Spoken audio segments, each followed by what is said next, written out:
Isa sa kinahihiligan ng mga Pinoy na bilhin o kolektahin ay sapatos o sneakers. Kaya naman naisipan ng kasambahay natin na gawing business to. Tara, alamin natin kung paano siya nagsimula.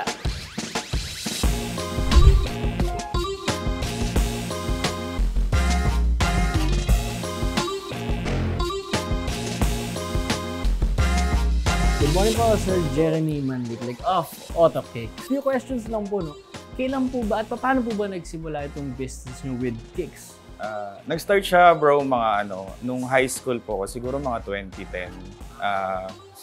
Kasi mahilig po talaga ako sa sapatos.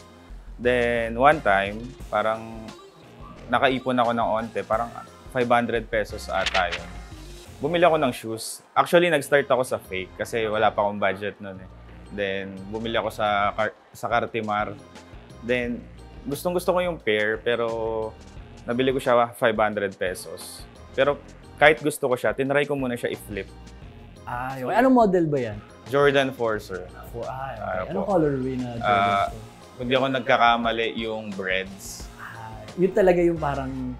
Yun yung mga OG colorway po. Yan. Tapos, tinry ko siya i-flip. Then, nagulat ako, nabenta ko siya 1,000 pesos. Then, yun, natuwa ako. Tinuloy-tuloy ko siya. Ano yun, high school pa lang ako nun. Tapos, hanggang sa nakaipon. Then, nung one time, nakaipon ako ng mga worth parang 5,000.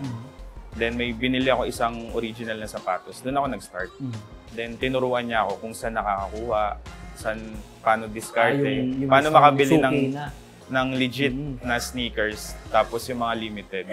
Then, from there po, nangutang ako. Tanda ko yung Jordan 11 siya, December. Nangutang ako ng 9,000. Then, nabenta ko siya ng 18,000. So, dalawang pair yung nakuha ko. So, kumita ako ng 18,000. Then, the rest is history po.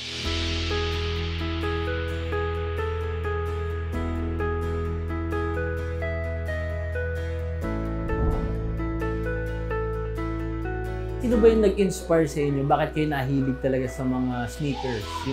Sino ba yung inspiration before? Siguro po, kasi nung bata, idol ko si Michael Jordan eh. Growing up, idol natin si Michael Jordan, di ba? Sa basketball. Kasi mahilig po ako mag-basketball. Opo. Very influential talaga. Then from there, nakikita ko yung mga suot niyang sapatos. So yun, doon tayo nahilig mag-start na mahilig sa sapatos. Throughout the business po ng pagbebenta ng sapatos, ano yung mga naging struggles niyo? Actually po, yung madalas na struggle dyan sa pagkuha ng sapatos, yung pipila ka po ng minimum 3 days para lang makakuha. Kapag magre-release ng bagong... Opo, alimbawa po, yung Jordan 1 High na Chicago, hindi nyo po siya basta-basta mabibili sa mismong release date. So, minsan, 3 days pa lang, may nakapila na sa store, walang alisan po yun. So, dinadala na ako dati ng pagkain ng tatay ko sa BGC. Nakapila lang po kami doon, minsan doon kami natutulog. Yun po yung hindi alam ng mga buyer.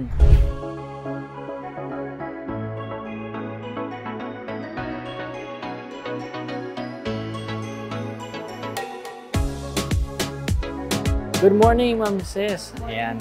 I-share naman natin sa mga kasambahay natin, paano ba nagsimula yung mga physical stores natin? Ba't tayo nag-open ng mga physical stores natin before? Kasi nabanggit ni Sir Jeremy na talagang home base lang dati, walang physical store. So, paano po nagsimula yun? For yung first ever branch namin was in Parañaque. So, nasa commercial space siya, tapos second level. So, I think the reason why we decided na magkaroon ng physical store is because nagkaroon kami ng challenge na yung Instagram account namin, which is yung main selling point ng AutoCakes, is na-disable for no reason at all. Naging motivation namin yung nangyaring yun para mag-put up ng store sa mall. So yun nga, nilaunch namin, nagtayo kami ng first ever AutoCakes branch sa mall, Ayala Mall, sa Marquee Mall, Angeles, Pampanga. Sa ngayon po, total, ilan na po yung mga physical stores natin at saan po sila nakapwesto? Yung Parañaque branch namin, yun yung nirelocate namin dito sa, itong circuit, sa circuit. So we have a total of two branches. So one in Angeles, which is located sa Marquee Mall, tapos yung pangalawa here sa Circuit Makati. Ano naman yung masasabi niyong secret ninyo, kumbaga secret recipe, kung bakit naging successful itong business? Siguro po yung consistency talaga. So, pag kumita ka, i-reinvest mo hanggang sa lumaki yung puhunan mo. Kasi, nag-start po ako sa isang pair lang eh. Then, naging 2, naging 3, hanggang sa dumami ng dumami. Then, yun po, dapat talaga marunong mag-ipon.